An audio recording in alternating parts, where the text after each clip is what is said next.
Hello friends, आप सभी का ऑनलाइन स्टडी सीरीज में स्वागत है। तो फ्रेंड्स, आज के इस वीडियो में हम पॉलिटेक्निक एवं आईआईटी के एंट्रेंस एग्जाम के सिलेबस के बारे में डिस्कस करेंगे। तो वीडियो स्टार्ट करने से पहले फ्रेंड्स, यदि आप इस चैनल पर नए हैं तो प्लीज़ चैनल को सब्सक्राइब करके बेल आइकन प्रेस कर लीजिए, जिससे नई आने वाली वीडियो का नोटिफिकेशन आप तक मिल सके। तो चलिए फ्रेंड्स, वीडियो स्टार्ट करते हैं। तो फ्रेंड्स चलिए पहले हम जेईई का एग्ज़ाम पैटर्न 2020 के बारे में डिस्कस कर लेते हैं, फिर हम सिलेबस के बारे में डिस्कस करेंगे। तो फ्रेंड्स ये देख लीजिए, जो पेपर का जो पैटर्न है हमारा ऑफलाइन मोड होगा, जो पेन एंड पेपर पेस्ट होगा। ठीक है, तो फ्रेंड्स इतना क्लियर है। अब बात कर लेते हैं कि कितने पेपर की संख्या, जो पेपर की संख्या होती है जेईई कब में कितनी होती है। तो यहाँ पे बात कर लें तो सिंगल पेपर होगा। ठीक है, एक पेपर होगा। अब बात करते हैं कितने सेक्शन में पेपर होगा। तो फ्रेंड्स ग्रुप ए का जो पेपर होगा 3 सेक्शन में होगा। ठीक है, फिजिक्स केमिस्ट्री मैथ का।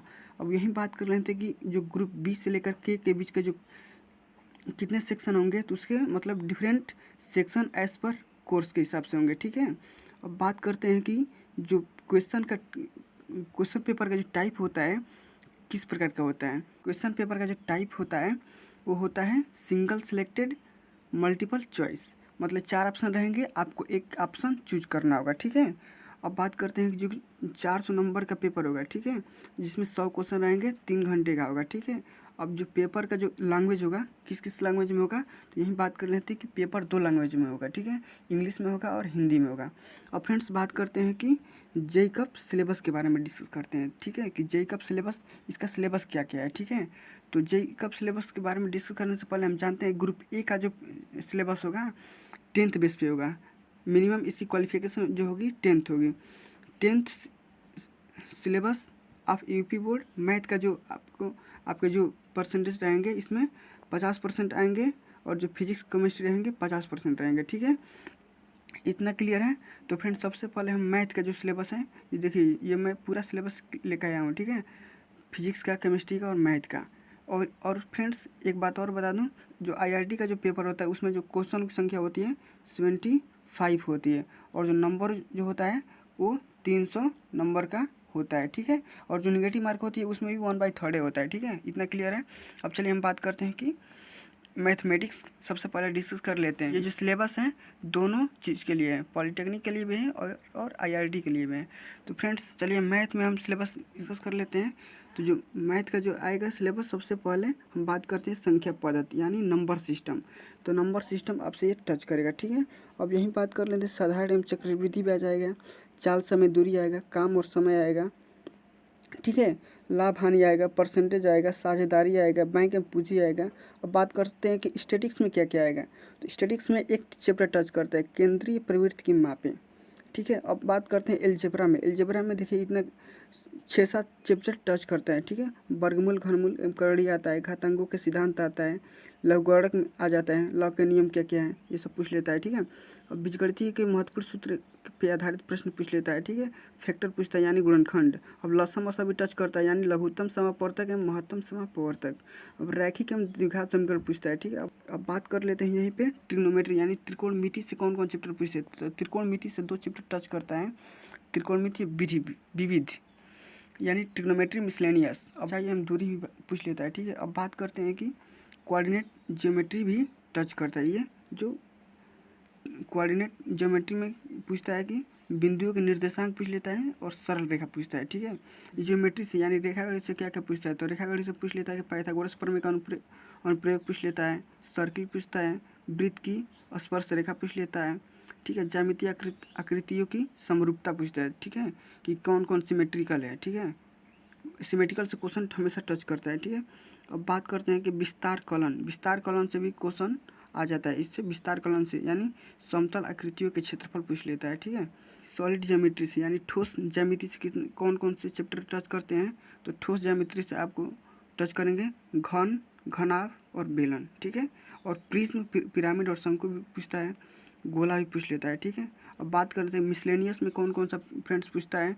तो ये देखिए, मैट्रिक्स पूछता है, प्रोबेबिलिटी पूछता है, अनुपात और समानुपात पूछता है, यानी पूरे मिला के 31 चैप्टर मैथ से टच करता है। ठीक है, तो आपको मैं पूरा मैथ का एक एक चैप्टर मैं आपको कवर कराऊंगा। ठीक है, अब देखिए फिजिक्स में जो पहला चैप्टर है मापन, मात्रक एवं त्रुटि विश्लेषण। ठीक है। तो इसमें देखिए फ्रेंड्स कि इसमें कौन कौन सा टॉपिक पूछता है, तो इसमें पूछ लेता है राशियाँ तथा मात्रक क्या क्या है, ठीक है। और यही मात्रकों की पद्धति पूछ लेता है, लंबाई, द्रव्यमान तथा समय के मात्रक पूछ लेता है, वर्नियर कैलिपर्स पूछ लेता है, ठीक है। और पेचमापी मापों में त्रुटियाँ पूछ लेता है, ठीक है। अब यहीं बात करते हैं कि ये सेकंड चैप्टर है सदिश एवं अदिश विश्लेषण, ठीक है। तो इसमें कौन कौन सा चैप्टर पूछता है, तो सदिश अदिश पूछ लेता है, सदिशों का वियोजन कैसे करते हैं, योग कैसे होता है, त्रिभुज नियम पूछता है, समांतर चतुर्भुज का नियम पूछ लेता है, ठीक है। अब फ्रेंड्स जो अगला चैप्टर है हमारा गति के समीकरण, तो गति के समीकरण में तो जानते हैं गति के समीकरण कितने कितने होते हैं, ठीक है। ऊपर जाने पे क्या होता है, नीचे जाने पे क्या क्या क्या होता है, ये तो ग्रेविटेशनल में भी पूछ लेता है, ठीक है। मतलब ये आप ये चैप्टर पढ़ रहे हैं गति के समीकरण, तो आपका ये 5वां चैप्टर क्लियर हो जाएगा। ये जो 5वां चैप्टर आपके स्क्रीन पे दिख रहा है गुरुत्वाकर्षण, ये दोनों सेम एक ही चैप्टर से रिलेट करता है, ठीक है। अब बात करते हैं कि चौथा चैप्टर क्या क्या है, कि न्यूटन के गति विषयक नियम। तो न्यूटन के गति विषयक नियम में संवेग संरक्षण का नियम भी पूछता है, और न्यूटन के कौन कौन से नियम है ये पूछ लेता है, ठीक है। अब बात करते हैं छठवां चैप्टर यानी कि है कार्य सामर्थ्य एवं ऊर्जा, ठीक है। अब सातवां चैप्टर क्या है कि बल, आघूर्ण, समांतर बल एवं उत्तोलक। तो इसमें क्या क्या पूछता है फ्रेंड्स, तो इसमें बल, आघूर्ण क्या क्या होते हैं, समांतर बल कौन कौन से होते हैं, उत्तोलक के बारे में हम आपको बताएंगे, ठीक है। अब आठवां चैप्टर क्या क्या है, आठवां चैप्टर है द्रव यांत्रिकी यानी फ्लूइड मैकेनिक्स। तो फ्लूइड मैकेनिक्स में फ्रेंड्स पूछता है कि पास्कल का नियम क्या है, उत्प्लवन बल क्या है, आर्किमिडीज का सिद्धांत क्या है, ठीक है। ये सब सारा चीज़ पूछता है, टच करता है, ठीक है। अब बात करते हैं कि नौवां चैप्टर क्या है, ताप एवं उष्मीय प्रसार। तो ताप में ताप भी पूछ लेता है, तापमाप भी पूछ लेता है, हीट के बारे में पूछता है, ठीक है। कि उसमें प्रसार क्या क्या होते हैं, उसमें प्रसार कितने प्रकार के होते हैं, क्यों होते हैं, कैसे होते हैं, ये सब पूरा टच करता है, ठीक है। तो फ्रेंड्स देखिए मैं हर चैप्टर के बारे में थोड़ा थोड़ा मैं बता दे रहा हूँ कि उसका टॉपिक कौन कौन सा है, ठीक है। तो आप प्लीज़ वीडियो को स्किप मत कीजिए और बिना स्किप किए हुए देखते रहिए और सुनते रहिए, ठीक है। अब बात करते हैं 10वां चैप्टर। 10वां चैप्टर है विशिष्ट ऊष्मा एवं गुप्त ऊष्मा। तो विशिष्ट ऊष्मा और गुप्त ऊष्मा में अंतर क्या क्या है ये सब पूछता है, ठीक है। और ऊष्माधारिता के बारे में पूछ लेता है, इसी में पूछता है कि कैलोरीमिति का सिद्धांत क्या है, ठीक है। 10वां चैप्टर में पूछे कैलोरीमिति का सिद्धांत क्या है, इस पर न्यूमेरिकल भी आते हैं, ठीक है। अब बात करते हैं 11वां चैप्टर की ऊष्मा स्थानांतरण, हीट ट्रांसमिशन क्या क्या होते हैं, हीट ट्रांसमिशन के बारे में टच करता है, ठीक है। अब 12वां चैप्टर क्या क्या है, 12वां चैप्टर ये ध्यान से देखिए फ्रेंड्स, वीडियो को बिना स्किप किए हुए। तो अब जो 12वां चैप्टर है पदार्थों के अणुगत सिद्धांत। तो फ्रेंड्स देखिए ये बेसिकली ये केमिस्ट्री का चैप्टर है, केमिस्ट्री में भी ये आएगा, लेकिन ये फिजिक्स में पूछता है तो पदार्थों के अणुगत सिद्धांत के बारे में हम पढ़ेंगे। इसमें ही होता है बॉयल लॉ होता है, चार्ल्स लॉ होता है, डाल्टन का आंशिक दाब नियम होता है, आदर्श गैस क्या क्या होती है, ये सब पूछता है, ठीक है। अब बात करते हैं 13वां चैप्टर की है कि तरंग गति, वेव मोशन क्या क्या है। तो तरंग गति में पूछता है कि तरंग गति के प्रकार क्या है, विद्युत चुम्बकीय तरंग क्या क्या है, उसमें पूछता है कि ध्वनि तरंग क्या क्या है, ठीक है। यही सब पूछता है। तो अब बात करते हैं कि ध्वनि एवं कंपन यानी साउंड एंड वाइब्रेशन क्या क्या है। तो ध्वनि एवं कंपन में पूछता है, कंपनिंग गति के बारे में पूछता है, प्रतिध्वनि के बारे में पूछ लेता है, ठीक है। अब देखिए फ्रेंड्स अब ये जो चैप्टर आ रहा है 15वां चैप्टर प्रकाश एवं प्रकाश परिवर्तन, ये बहुत ही मोस्ट इंपॉर्टेंट चैप्टर है, इससे हमेशा क्वेश्चन टच करेगा। ये जो 15 चैप्टर आपके स्क्रीन पे दिख रहा है कि प्रकाश एवं प्रकाश परिवर्तन, ये बहुत इंपॉर्टेंट चैप्टर है, ठीक है। दर्पण के सूत्र के बारे में पूछता है, रेखीय आवर्धन के बारे में पूछता है, लाइट का जो नियम क्या क्या होते हैं, लाइट के 2 नियम होते हैं, ठीक है। प्रकाश के परिवर्तन के भी होते हैं और अपवर्तन के भी होते हैं। ये सब आपको मैं अगले आने वाले वीडियो में डिस्कस करेंगे, ठीक है। और प्रकाश के अपवर्तन के बारे में पूछता है, ठीक है। प्रकाशीय यंत्र क्या क्या होते हैं, ठीक है। कि प्रकाशीय यंत्र के बारे में पूछ लेता है कि मान लीजिए कि निकट दृष्टि दोष, दूरदृष्टि दोष, जरा दृष्टि दोष, सूक्ष्मदर्शी, खगोलीय दूरदर्शी, कैमरा के बारे में सब डिस्कस करता है, ठीक है। अब बात करते हैं कि विद्युत धारा एवं सरल परिपथ यानी 18वां चैप्टर है कि विद्युत धारा एवं सरल परिपथ। तो इसमें विद्युत धारा के प्रकार के बारे में पूछ लेता है, परिपथ कौन कौन से होते हैं, कैसे होते हैं, ठीक है, किस क्रम में जुड़े होते हैं, सब हम डिस्कस करेंगे आगे आने वाली वीडियो में, ठीक है। 19 नंबर जो चैप्टर दिख रहा है विद्युत धारा का अनुप्रयोग, ठीक है। विद्युत धारा का अनुप्रयोग में हम पढ़ेंगे विद्युत ऊर्जा क्या क्या होती है, विद्युत धारा का उसमें प्रभाव क्या क्या होती है, सामर्थ्य या शक्ति के बारे में पढ़ेंगे, ठीक है। चुंबकत्व एवं चुंबकीय क्षेत्र, इसमें हम पढ़ेंगे प्रकृति के चुंबक कितने प्रकार के होते हैं, विद्युत चुंबक होता है जैसे मान लीजिए, इसमें पढ़ेंगे लॉरेंज बल के बारे में पढ़ेंगे, ठीक है।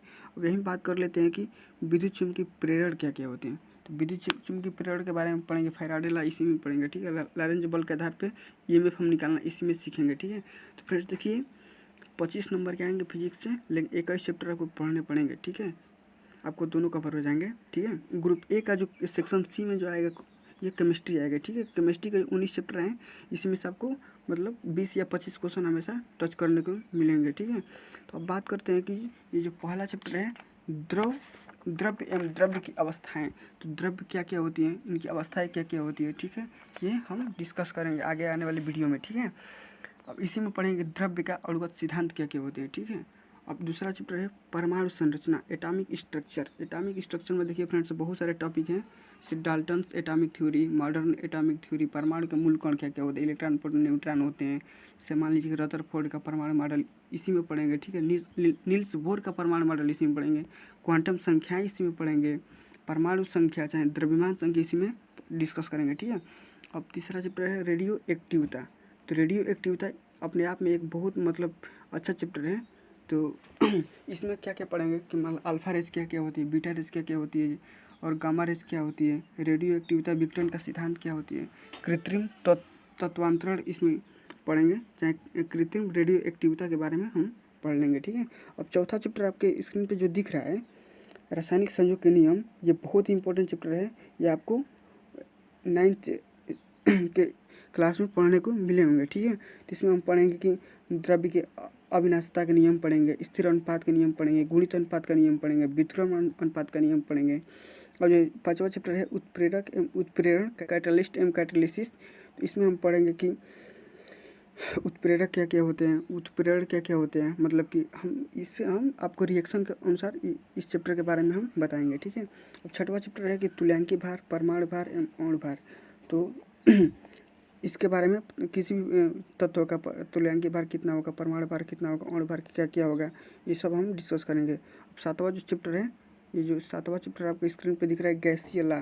तो गैसीय लॉ में हम पढ़ेंगे बायल का नियम क्या क्या होते हैं, चार्ल्स का नियम क्या होते हैं, ताप दाब का नियम क्या होता है, गैसीय समीकरण के बारे में पढ़ लेंगे, चाहे डाल्टन का आंशिक दाब नियम पढ़ेंगे, इसमें पढ़ लेंगे ग्राहम का विसरण नियम क्या क्या होते हैं, ठीक है। इतना हम डिस्कस करेंगे इस चैप्टर में। अब यही बात कर लेते हैं कि आठवां चैप्टर अम्ल क्षार एवं लवण के बारे में डिस्कस करेंगे, ठीक है। इन सब का गुणधर्म के बारे में पढ़ेंगे, इसी में सूचक पढ़ लेंगे, पीएच मान पढ़ लेंगे, ठीक है। अब यही बात करते हैं कि 9th जो चैप्टर है बिलियन सॉल्यूशन क्या क्या होते हैं, तो सॉल्यूशन कितने प्रकार के होते हैं, जैसे मान लीजिए कोलाइडी बिलियन हो गया, ठीक है। तो कोलाइडी बिलियन मतलब कोलाइडी बिलियन में के बारे में हम एक वीडियो नया बनाएंगे, ठीक है, इसके बारे में सबसे बताएंगे। अब यही बात करते हैं कि 10वां चैप्टर है जो वैलेंसी यानी संयोजकता, इसकी प्राचीन एवं आधुनिक अवधारणा पढ़ेंगे, ठीक है। सहसंयोजकता क्या क्या होते हैं, उप सहसंयोजकता क्या क्या होते हैं, वैद्युत यानी विद्युत संयोजकता क्या होती है, रासायनिक बंधन इसी में पढ़ेंगे, ठीक है।